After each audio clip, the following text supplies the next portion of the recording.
بسم اللہ الرحمن الرحیم۔ السلام علیکہ یا صاحب العصر والزمان۔ اسی لیے تو رب العزت کا ارشاد ہے وَقَدِمْنَا إِلَىٰ مَا عَمِلُوا مِنْ عَمَلٍ فَجَعَلْنَاهُ هَبَاءً مَنْثُورًا، اور ہم ان کے اعمال کو سامنے لائیں گے اور ان سب کو منتشر غبار کے ذرات کی طرح ہوا میں اڑا دیں گے۔ سورہ فرقان 25 آیت 23۔ افسوس تم پر اے ابراہیم، کیا تمہیں اس کا سبب معلوم ہے اور اصلی قصہ کیا ہے اور لوگوں پر کون سی بات مخفی ہے؟ میں نے عرض کیا ہے فرزند رسول اللہ مجھے اس بات سے آگاہ فرمائے۔ امام محمد باقر علیہ السلام نے فرمایا اے ابراہیم، بے شک اللہ تعالیٰ ازل سے عالم اور دانا ہے۔ اس نے تمام اشیاء کو عدم سے وجود عطا کیا اور لا شے سے خلق فرمایا، اور اگر کوئی یہ گمان ہے کہ ذات ذوالجلال نے اشیاء کو کسی شے سے خلق فرمایا تو در حقیقت وہ کافر ہو گیا، کیونکہ ہر شے جس سے اشیاء عالم خلق کی جا رہی ہیں تو قدیم ہو تو وہ شے اپنے ازلی وجود کے باعث ازل سے ہوگی، جبکہ اللہ تعالیٰ نے سب اشیاء کو لا شے سے خلق فرمایا ہے۔ ان اشیاء میں سے جنہیں اللہ تعالیٰ نے خلق فرمایا ہے پاک زمین ہے، پھر اس میں سے وہ شفاف پانی جاری فرمایا اور اس کے سامنے ہم اہل بیت کی ولایت کو پیش کیا تو اس پاکیزہ زمین نے ہماری ولایت کا اقرار کیا، تب اس شفاف پانی کو 7 دن تک اس پاکیزہ زمین پر جاری فرمایا، یہاں تک کہ زمین مکمل طور پر سیراب ہو گئی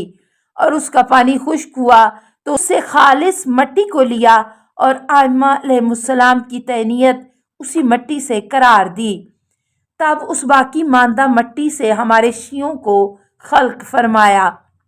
اے ابراہیم، اگر تمہاری تعنیت اپنی اصلی حالت پہ باقی رہی تو آپ اور ہم ایک ہی جیسے ہوئے، کیونکہ ہماری تعنیت نہیں بدلی۔ میں نے عرض کیا ہے فرزند رسول صلی اللہ علیہ وآلہ وسلم ہماری تعنیت پر کیا ہوا؟ حضرت امام محمد باقر علیہ السلام نے فرمایا ابھی بتاتا ہوں۔ اس کے بعد اللہ تعالیٰ نے گندی بو رکھنے والی تھور زدہ زمین کو خلق فرمایا، تب اس پر کڑوا گندا پانی جاری فرمایا، پھر اس پر ہماری ولایت کو پیش کیا تو اس زمین نے ولایت اہل بیت کو ماننے سے انکار کر دیا، تو اس گندے کڑوے پانی کو اس تھور زدہ زمین پر جاری کیا، یہاں تک کہ 7 روز تک وہ مکمل سیراب ہوئی، تب وہ پانی خشک ہوا اور اس وقت اس مٹی سے طاغوت اور ان کے باطل راہبروں کو خلق فرمایا، تب اس مٹی کو تمہاری تعنیت کی باقی ماندہ مٹی سے مخلوط کیا۔ اگر ان کی تعنیت اپنی اصلی حالت پر باقی رہی اور تمہاری مٹی اس میں مکس نہ کی جاتی تو وہ شہادتین تک نہ کہتے، نماز نہ پڑھتے، روزہ نہ رکھتے، حج نہ کرتے اور امانت میں خیانت نہ کرتے، اور ان کی صورتیں تمہاری شبیہ نہ ہوتی، اور مومن کے لیے اس سے بڑھ کر کیا مصیبت ہو سکتی ہے کہ اس کے دشمن کا چہرہ اس کے مانند ہے۔ میں نے عرض کیا ہے فرزند رسول اللہ ان 2 قسم کی مٹیوں اور تعنیتوں کا کیا بنا؟ امام علیہ السلام نے فرمایا ان 2 کو شفاف اور کڑوے پانی کے ساتھ ملا دیا گیا، پھر انہیں آٹے کی طرح گوندا، تب اس میں سے ایک مٹھی بھر اٹھا کر فرمایا یہ بہشت کی طرف اور کوئی مسئلہ نہیں، اور مٹی سے دوبارہ مٹھی اٹھا کر فرمایا یہ دوزخ کی طرف اور مجھے کوئی پرواہ نہیں۔ پھر ان 2 کو آپس میں مخلوط کیا، مومن کی تعنیت اور سانخ، کافر کی تعنیت اور سانخیت سے مل گئی، اور کافر کی تعنیت مومن کی تعنیت سے مخلوط ہوئی، تو ہمارے شیعوں میں تمہیں جو گناہ نظر آتے ہیں مثلاً زنا اور لواط، ترک نماز، روزہ، حج، جہاد کو چھوڑ دینا اور امانت میں خیانت یا کسی کبیرہ گناہ کا انجام دینا، یہ سب ناسبی تعنیت کا اثر ہے جو ہمارے شیعوں کی تعنیت سے مل گئی ہے، کیونکہ یہ ناسبی دشمن اہل بیت کی سنخیت اور تعنیت کا اثر ہے، کیونکہ ناسبی عنصر و تعنیت کا کام گناہان کبیرہ اور فواحش کا ارتکاب ہے۔ اور نیک عمل جو کسی ناسبی دشمن اہل بیت میں نظر آئے، جیسے نماز، روزہ، زکوٰۃ، حج، جہاد اور دوسری نیکیوں کو انجام دینا، تو یہ سب کچھ مومن کی طینیت و سنخیت کا اثر ہے جو ناسبی طینیت سے ملاوٹ کی گئی ہے،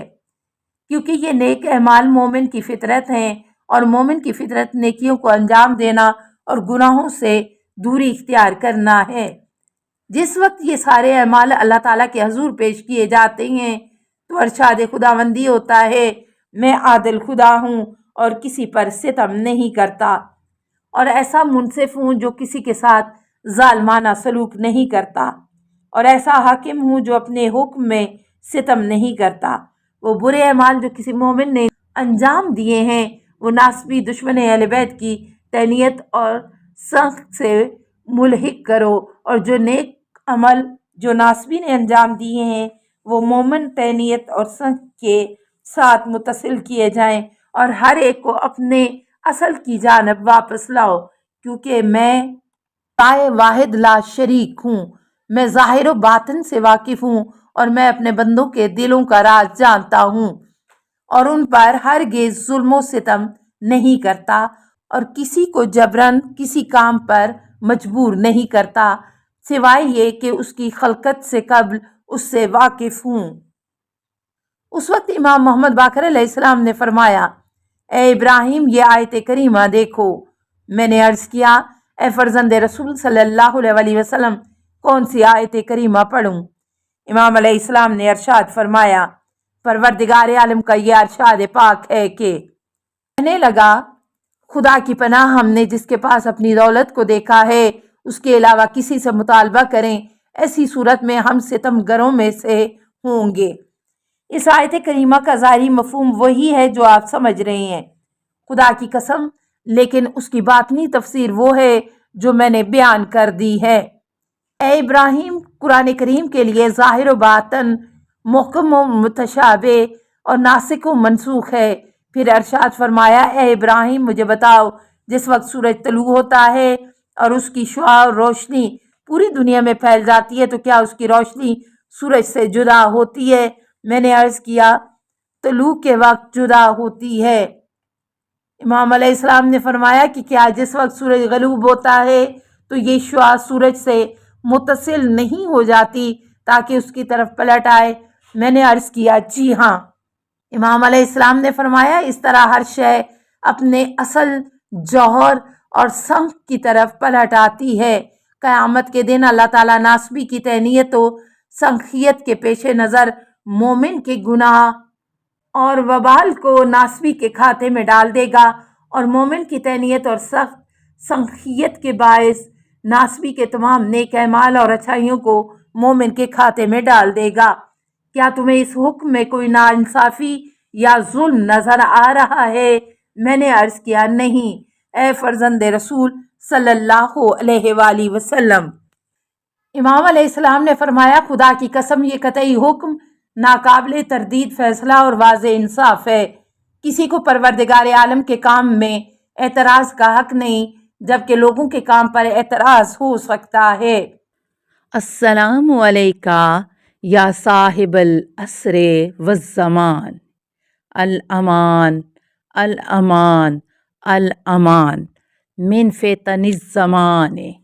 السلام علیکہ یا خلیفۃ الرحمن، السلام علیکہ یا امام الانس والجان، السلام علیکہ یا مظہر الایمان، السلام علیکہ یا شریک القرآن، السلام علیکہ یا قاطع البرہان، السلام علیکہ یا امام زماننا، ھذا اجل اللہ فرجک وسہل اللہ مخرجک وظہورک، السلام علیکہ ورحمۃ اللہ۔ اللہم صلی علی محمد و آل محمد۔